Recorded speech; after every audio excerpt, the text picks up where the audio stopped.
You're listening to Music Tectonics.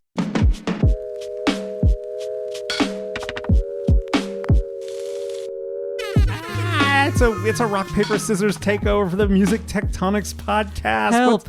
What's happening? You know what's particularly hard about this is you can't tell, since we're the co-hosts, that we've actually taken over the podcast. We're simultaneously the hosts and the rebels who've taken over. Yeah, you are listening to Music Tectonics, where normally we go beneath the surface of music and tech. And I'm Dmitri. And I'm Tristra. We're your regular and irregular hosts. And we're also the team at Rock, Paper, Scissors, the PR firm that's behind the Music Tectonics Conference and the Music Tectonics podcast. And the reason we're doing a takeover of the podcast today is because normally, you may have noticed, when we started the podcast and the conference, we've been really careful not to make it all about rock, paper, scissors, all about our clients, all about the work we do in PR. But it's been like almost 5 years now, and we're starting to occasionally say, you know what, maybe you guys do want to hear a little bit about what we do and how we do it. The dark arts. And get some tips about it. So we actually put together a white paper called Cultural Storytelling for Music Creation Tech Companies, which you can get from the Music Tectonics podcast website. You can see the show notes. And we'll make sure to announce it throughout this podcast that you can download this information. But we thought it'd be really fun to just talk through this idea of cultural storytelling for music creation tech companies. So before we go any further, Dmitri, I think we need to tell people what we mean when we say cultural storytelling, because both of those terms get thrown around a lot. What do they mean when they're together? Well, yeah, I mean, we use it in a lot of different ways, but we are kind of trying to get to something very specific. And first, I mean, the first thing is when you think about PR, we do PR for a lot of music tech, music innovation, musical instrument, music gear companies, and so forth.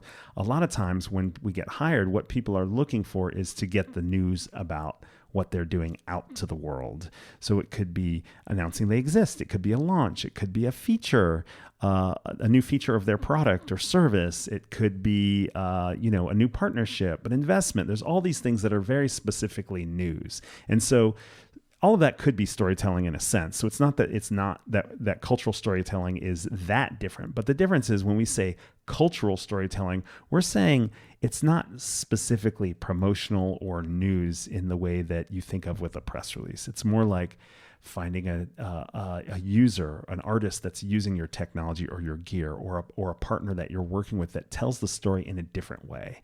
It's not just, here's what we have, here's how we offer it, here's what we sell, here's how much of it we've sold. It's more like, hey, check out what this cool artist did that happens to use this. And then as a result, you get a whole different way of storytelling. And in a way, like when we say cultural storytelling, since it's not news, you're tapping into emotional reactions instead of marketing language. And we know it even with press releases. When we get pitched for the podcast, for example, in press releases, we can tell when somebody's marketing us or somebody's storytelling. And it's really different. You can tell which things just feel super promotional. And then I guess the last thing I'll say in answer to your question, Tristra, what is the culture in cultural storytelling, I think is what's significant. And we're not necessarily talking about Aztec culture or Malian culture or something like that. We're talking about like the broader sense of culture in all societies. It's not a specific culture, but more like it's the music playing, it's the storytelling, it's the traditions and ways that people go about habits and things like that. But really, it's like the specific uses of this music technology or these musical instruments. And actually sometimes it's business practices too, but it's sort of the soft side. It's not like, hey, this is the price of this product. It's more like this artist made a living doing such and such. It's because of our technology or because of the new sound they created. And that's another thing like you can do. It doesn't have to be an individual user. It could be a genre or a scene. Yeah, exactly. Like this whole scene emerged because of this new musical instrument or music software. It makes me think, one little mental rubric you could have is this something that someone would find really interesting at a party, at a casual like get together if I told this story, or versus is this the thing that gets me excited when I'm talking to my product team, right? So the product team might get really into like, oh, this thing is finally shipping, or we've got this neat new thing, we figured this out and all this, and we've got a business model, that kind of thing. But if you talk to like someone who's from a completely different line of work, the cultural stories are what's going to really interest them and rivet them. exactly. So cool. So we've kind of talked a bit about the difference between news and updates and that kind of thing and cultural storytelling, but why bother? Like, does this stuff actually get press? I mean, who cares? Why is it important? Well, I think the big issue first is people get turned off by being sold to all the time. Especially journalists. Yeah, exactly. I mean, that's one thing that I think a lot of people who hire us as a PR firm don't realize is that journalists are a really good barometer for reactions because they get pitched so much stuff and they're paying so much attention to their individual vertical or their industry or their niche or their field or their scene or whatever. So journalists get turned off by being sold to, but so do potential buyers, consumers, everyday people, your target market. Sometimes they want to hear about it from somebody else or from a different angle. They don't just want to hear about the price point or the added feature where it seems like somebody came up with a way to make more money off of it rather than to serve whatever was happening. And so they kind of want to know, like, is this really a thing? And so by tapping emotions through these types of cultural stories, you can convey your value proposition without raising those people's guards. You know, imagine you're on a car sales lot and the salesperson comes up to you in their crisp suit and they immediately start pitching you on a particular car that you're not interested, that has certain features that don't really suit your lifestyle. And then you see a friend on the other side of the lot and they're like really digging this totally other car. And the salesperson is like trailing you and you're like, you know what? Can I just have a minute? This is like a friend of mine. And you start talking to your friend, not expecting to look at the car they're looking at. And they just start talking about, oh, you know what? My mom has one of these and blah, blah, blah, blah. And so it's really like remove the whole, the guardrails that we put up when we're being sold to. And the other thing is, if you do cultural storytelling well, you're kind of using those stories to get credibility instead of relying on those sales tools, those marketing tools, or even traditional press releases. I mean, at Rock, Paper, Scissors, we try not to make our press releases salesy specifically for this reason. But if you're telling the story about an artist who uses your product or service, it's already got some validation there. So another thing, Tristra, is you can tap media outlets and audiences that aren't accessible by straightforward news. A lot of musical instrument and gear and even software companies, they're going after the studio production and the gear publications. But if you can tell the story of how a sound emerged or a song emerged because of an instrument or a plug-in or a virtual instrument or something like that, you can actually do that in more of a music-facing, like a fan-facing outlet. So all of a sudden, an outlet that wouldn't necessarily write up a review of your product are accessible. The other thing that we've noticed sometimes too in some of our campaigns is we've had it's a lot of times business reporters, personal finance reporters, consumer tech reporters, those kind of folks who often have like pretty, their beats can sometimes feel a little bit repetitive, or they're having to focus on very similar stories. If you can offer them a story that has some of those fun, cool elements like a lot of music stories do, it really excites them, and they want to talk to people who are a little bit off their usual beaten path, and they want to tell stories that they feel could hook into other interests of readers beyond the sort of world of strict business tech or that kind of thing. So that's another interesting way you can actually make a journalist's life more fun too, and get yourself some coverage. Yeah, I mean, in the journalism world, I think it's called a human interest story. Exactly. You know? And so how can you make a conscious effort to not always just send out news releases, press releases, announcements, thought leadership pieces, but actually show that there's humans doing cool stuff that happens to weave your brand into it. And speaking of which, having cool artists do cool stuff with your cool product really demonstrates the cool factor. Or sometimes it's the practical factor. If there's some monetization opportunity for artists as well, you highlight users and you're inherently cool, as opposed to just, being proud to present blank, blank, blank press release, boring. We're so excited. And, the other piece of all this, and it boils down to this, is storytelling is sticky. And this type of storytelling is especially sticky. It leads to better word of mouth. It's repeatable. And finally, Tristra, to just finish the answer to your question of why this is important, you might not always have news to tell. we have clients who have something to say, but once we've said it, they're like, what's next? And we're like, well, let's talk about how this product is being used out there. And I have to say, even if you have regular announcements that would fit into the normal category of quote unquote news, so you've got partners, you've got, I don't know, maybe earnings, or you've got secured an investment round, all that fun stuff.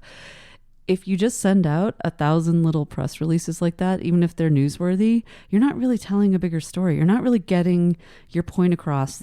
You're just kind of sending out a bunch of blips, but it's not coalescing into a really sick beat, so to speak. I'm going to flip the script and ask you a question, Tristra, and then we'll take a quick break, because even though we took over the podcast, they have some stuff they want to announce. So annoying. So, I think maybe it'll help our listeners think about everything we've just said in terms of what cultural storytelling is and why it's important if we give them some examples. What are some examples of cultural stories that all our listeners might have heard? Well, one that we were talking about before we kicked all the music tectonics people out of their podcast palace and started, taking things over, was the collaboration between Grimes and Endel. So Grimes, I think, probably doesn't need a ton of introduction, but she is how would you even describe her? Kind of like, she's like she was like proto hyperpop, right? Like she's sort of, I see her almost as like this OG, or like the Grey Cardinal who's pulling all the hyperpop strings. That's right. And she teamed up with Endel, which is a generative AI wellness company that uses artist-based stems to create soundscapes for particular lifestyle purposes. So sleep, focus, that kind of fun thing. And they got together and they did a lullaby because Grimes had become a mother and she was having a very interesting cultural moment herself. And this collaboration led to, I believe, a front page feature in the New York Times in the print edition. If you guys remember what those things are, like those flat things with words on them that people used to get in their paper. Oh yeah, that was really, really weird. Anyway, so I bring this up because, and this isn't always easy to orchestrate, but it shows the value of considering the sort of broader cultural context. So what else is going on out there that had to do with what at the time, but this was prior to the AI insanity going on right now, it was still very obscure. It felt technologically very cold and distant. And the way they worked together with Grimes helped make it feel really, really relevant. Everyone has heard a lullaby. Everyone knows what lullabies do. And then having this kind of sci-fi singer / instigator doing something that felt very both on brand and off brand, using this technology, really resonated with people. It was a very intriguing story, but it was one they could grasp because it didn't really revolve around what the technology was and what it did. So that's a really interesting example. Now, you had a really wonderful, it's become like one of the greatest hits in music tech marketing, I have to say. Why don't you talk a little bit about Lil Nas X? Because he's the master. That's the example that I think of for music tech creation companies, music creation, instrument marketplaces, all that kind of stuff. Lil Nas X popped on the scene, appeared to pop on the scene out of nowhere. I believe it was like an early example of TikTok, in a way, a great cultural story for TikTok well, for music, but really BeatStars, because Lil Nas X got the beat that he used for Old Town Road from BeatStars, and BeatStars really rose to fame along with that song. And I think others are like, oh wow, you can get a beat that you can use commercially in a song without any complications, not huge expense, and actually turn it into a hit song, which is pretty amazing. So those are a couple of quick examples. There's probably a lot more we could come up with. You're probably thinking of some for your own company or your brand, or possibly other ones that you wish you could replicate. I'm sure there's certain models of guitars that are associated with certain artists. I once went to a keyboard archive in Calgary. I think they've changed their name since then. And not a docent, but somebody there walked me through and played each keyboard and synth and played the song that made it famous. Those are also, cool. I mean, you could use a song for cultural storytelling. Absolutely. Too, so it could be something small. It doesn't, I mean, we used two big flashy examples, but if not everybody has a partnership with a major cultural icon. There are other ways to approach this. And so you can start by working on something small. You don't have to go, you don't have to have star power to make this work. All right. So now that we've gotten you kind of the definitions and the reason for why we're even talking about cultural storytelling for your music making brand, we want to talk about the storytelling process. But first, we have to take a quick break for an announcement. And when we come back, we'll go to the next step of the storytelling process. We'll be right back. Are you catching all this? If not, don't worry. Dmitri and I wrote a downloadable guide called Cultural Storytelling for Music Creation Tech Companies. It's our gift to you, our lovely podcast listeners. Simply go to tinyurl.com/rockpaperstories. That's tinyurl.com/rockpaperstories. And type in your email address and we'll deliver this guide directly to your inbox. Plus, how else are we supposed to know you're listening to Music Tectonics? Go download it now. Now, back to the conversation. Okay, we're back. What were we going to do? We were going to talk about the next step of the storytelling process, I believe, Dmitri. Oh, first of all, so if the next step, we haven't taken any steps yet, so let's take the first step. What is the first step in story finding? So this would be fun to talk to you about, Tristra, because we've done this in the past with different companies, and we do it as, the PR partner. But I think for our listeners, you're at a music technology, music creation company of some sort. The first thing I think you want to do is communicate the effort to the team. So figure out a good way to make sure that everybody understands that you're on a story finding mission. That's an expression you and I use sometimes, not just storytelling, but story finding. Just the idea that these things aren't just going to land in your lap. You shouldn't just start talking about doing some thinking about it and so forth. So I think the first step is to make sure the team's on board and say, it's time for us to start doing some story finding so that we can do some storytelling. And okay, so we've told everybody. Now what do we do? So I think the next step is to create a way to store and process the story ideas. For some people, it could be a spreadsheet, or it could be a Slack, or Microsoft Teams, or Discord, or some way of like a channel where you're just kind of capturing all that stuff. I think, you can actually have a little bit more education, give people examples, maybe have a team meeting about this and so forth. But really to get really specific, because the thing is, if you don't have a process for surfacing those ideas and then storing them, they're kind of just floating and everyone sort of takes them for granted. Or maybe you think everybody knows what artist is using your technology, or what songwriter or performer or management team or whatever is using it, but you don't actually have a way to really surface those ideas and prioritize them. I want to underline this is a really crucial step. And as someone who tries to help people story find, this is a place where things can fall apart really right out of the gate. So even if it's just a doc where everyone dumps random stuff, it can be messy. Or a Slack channel. We often have shared Slack channels with our clients, and the best thing is when they jump in there with random ideas at 3 a.m. their time. Is like, oh my god, I remember this thing, I want to what about this? Or they those are the prompts and the places that preferably searchable, where you can go back and find things or start to organize things or look for nuggets. But you really, if you're doing it just ad hoc, it can be a little rough. Then I have another question for you, Dmitri. Who's going to coordinate all this? Like, who is going to look through these inbound story ideas and start to sift through the what's the good stuff and what is just random? All right, we have a little bit more about this storytelling and story finding process in the white paper that's available at rockpaperscissors.biz in the resources section. That's in the notes. You can get to it from the notes of this podcast episode as well. But one of the concepts that we put there is assigning a story curator. Now, you're not going to go out and hire somebody who's just a story curator. Although, if you do have a community manager or an education or engagement type person, or a forums manager, or maybe it's a social media coordinator, it might be them. It might be the head of comms. It might be the CMO. It could be the CEO. It doesn't really matter where they are in with the organization. It really depends on their strength for listening for these types of opportunities, having access to these kinds of cultural stories, but really making a conscious effort as a team to say, Tristra is our story curator. Everyone's going to feed stuff into our system, whether it's a Slack channel or a Google Sheet or whatever. And then Tristra is the one that's going to say, either let's start assigning values, yes, no, maybe, priorities, whatever, or saying, I'm going to surface these at our weekly marketing meeting, and I'm going to get clearance from internal teams and external teams like partners, ambassadors, managers, whatever, labels, whatever it is, and kind of be responsible for saying, these are the cool stories. Which ones can we get internal agreement on? Which ones can we get external participation on?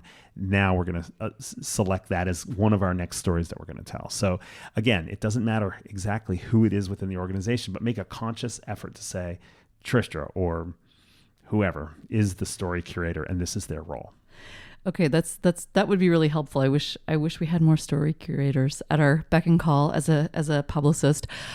So you've got all this work going into this. You're finding stories, you're curating them. To me, it sounds almost like the temptation would be let's just use this on socials. Let's throw this in the blog or YouTube channel, wherever it is that a company is connecting with the public, because it feels like great marketing material. What should folks think about before they take that jump? So that is great thinking. You want to take advantage of and leverage it. But here is the PR super hack.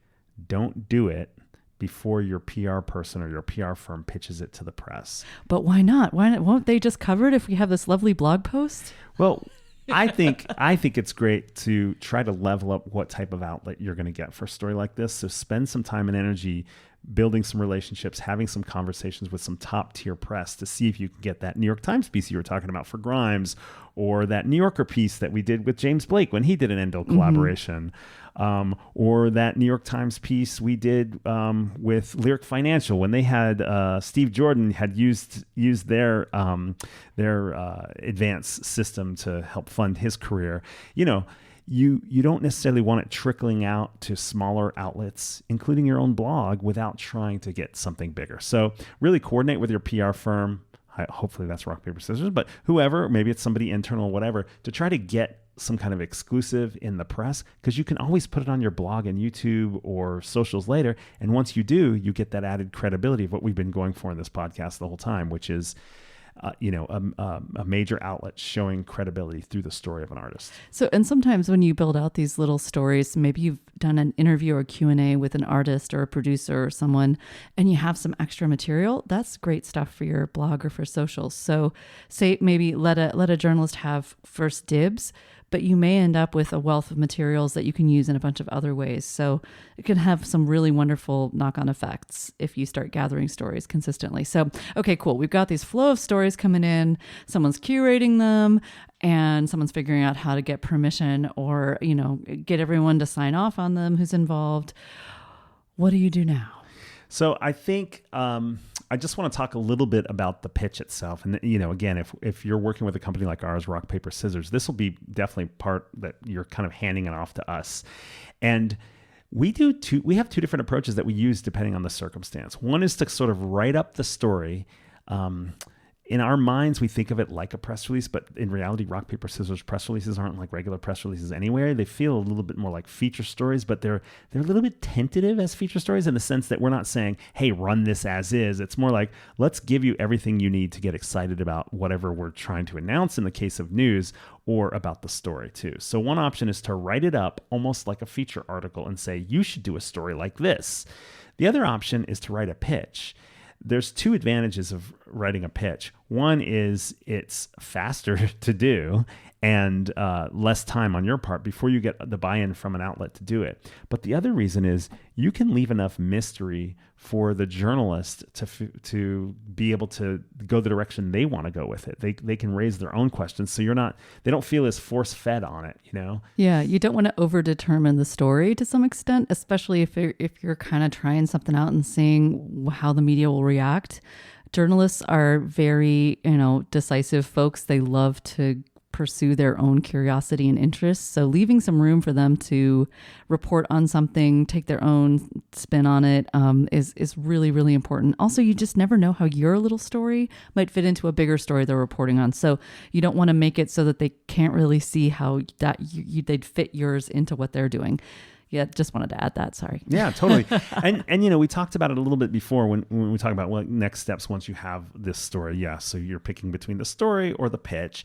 But the other thing is really thinking about the timing of the media placement with other events or announcements. Sometimes, you're going to have a big news announcement, but you're not quite ready to tell that story, but you want to kind of prime everybody to know what you're up to or hear some really cool ways in which your product or service is being used. So you might want to time this media placement of this cultural story with other events or announcements. And of course, as we mentioned before, even just putting it on your own blog or video channel or socials, again, make sure that the social media team and the content marketing team is on the same page as the PR team, because you get more bang for your buck if you give it to a top tier outlet first. You can still use it everywhere else, but then you can say as seen in blank media outlet as well. So, and then, there's a lot in this process that you can see. We talked about story curators in the white paper that we're offering. It explains more about additional roles you can assign to existing team members. So a wide variety of team members could be story finders. You could say everybody in the company needs to be one. Sometimes the person that does the accounts payable finds out something, and the artist relations people obviously will, but sometimes the CEO, the founder has direct contact with somebody who's doing something interesting. Sometimes it's a biz dev person, or somebody on the legal counsel who's actually doing contracts who's like, hey guys, did you see how much they made off this? Or did you see that this album, blah, blah, blah, or whatever it is. Then you need the story curator. You need a decision maker. That could be one and the same, or maybe the story curator presents it to the CMO or the CEO or something like that. And then you need obviously the writers or other content creators. No reason not to also think of cultural storytelling in video format or audio format as well. And then of course the publicist or the PR firm. So check out the white paper to see a little bit more. We go into a lot more detail about those different roles and what they do. And last but not least, we've been talking a lot about media placements. So maybe we should just run through some of the places where cultural stories pop up. And they may be some places that folks don't necessarily think of when they think of PR for a music creation tech firm. So where can you see these kind of stories in the media? Yeah, so just to give some examples, I mean, first of all, the first answer is it depends. It depends on what kind of story it is. Basic publicists always answer questions that way, by the way. Yeah, which is fine. I mean, you don't want to do everything the same way. You don't want to hammer everything that's not a nail, right? But if it's a nail, let's hammer it. But the point is, let's go through some examples. So if you're using an artist who's a user of your product, what are some media outlets you could go for? I'd say a couple that you'd think of right off the bat would be studio production outlets, for example, a Sound on Sound, or gear outlets like a guitar magazine or something like that. If it's in that case, it might be like what they call musicians, mm-hmm. Somebody that everyone's going to be like, oh, whoa, they're using that. How did they do that? But then there's also like known artists within a particular scene. So if you have a hip hop artist that's known in that scene, you might target a genre specific outlet. It might be a Complex or a Hype Beast or a Fader. Or if it's an indie rock artist, or actually they cover everything now at this point, there might be specific music blogs like a Pitchfork or Consequence or something like that as well. Now, an artist with a household name, like a super famous artist, you might be able to pitch a lifestyle outlet like the New Yorker. You might be able to pitch national TV like Good Morning America. But, this stuff doesn't only work for musical instrument or music virtual instruments or plugins and marketplaces, things like that. There's artist monetization breakout stories too. So you might tell that story in a music trade magazine like Billboard or a major newspaper like the New York Times. And we can go on and on. You might have different use cases that show something especially unique or innovative. You might have a CEO success story or a CEO lifestyle story, and you might hit a different publication. There might be a team culture. We've had clients that are more on the B2B end that have a team cultural story and got them in the Wall Street Journal just because they do cool stuff or they organize their work in interesting ways, things like that. So it really depends, but just wanted to give you a little bit of a sense of where could this actually land? What's the variety there? All right, that's really helpful. And okay, great. We can do all this really cool stuff with cultural storytelling, but how do I get started, Dmitri? What should I do if I'm a music creation tech company? All right. Well, I know I've referred to this white paper. So first thing, go to Music Tectonics or Rock Paper Scissors and download the white paper, and then think about this type of storytelling in your context, specifically for your brand or your business. What would it do for you? How would it help you reach new audiences? How would it help you do more partnerships, get other deals done? How would it help you get more credibility within the press that you're already pitching by getting this other type of press as well? I think it's really important to understand the value of it and think about that to decide if it's for you, if you have the motivation to do it. And then the only other thing left to do, Tristra, is for them to contact us about how we can amplify those stories in the press. We can help you get started with developing a story finding process. We can help you if you already have great stories and you already have somebody who's kind of curating those stories, get those pitched in the right way, in the right places at the right time as well. So you can reach us at rockpaperscissors.biz. Go to the contact section and let us know what you're up to. We'd love to talk to you. I think that's it. We would. Yes, indeed. How we would love to talk to you. No, this has been a lot of fun. We didn't get to talk about crazy musical instruments, but maybe some other time when we kick these podcast yahoos out and have the real people take over. All right. Thanks for listening. That's all we have to say for now, but we lay out an even more comprehensive system for cultural storytelling in the downloadable guide, Cultural Storytelling for Music Creation Tech Companies. Write this down right now. tinyurl.com/rockpaperstories. That's tinyurl.com/rockpaperstories. And thanks so much for listening. Thanks for listening to Music Tectonics. If you like what you hear, please subscribe on your favorite podcast app. We have new episodes for you every week. Did you know we do free monthly online events that you, our lovely podcast listeners, can join? Find out more at musictectonics.com. And while you're there, look for the latest about our annual conference and sign up for our newsletter to get updates. Everything we do explores the seismic shifts that shake up music and technology, the way the Earth's tectonic plates cause quakes and make mountains. Connect with Music Tectonics on Twitter, Instagram, and LinkedIn. That's my favorite platform. Connect with me, Dmitri Vietze, if you can spell it. We'll be back again next week, if not sooner.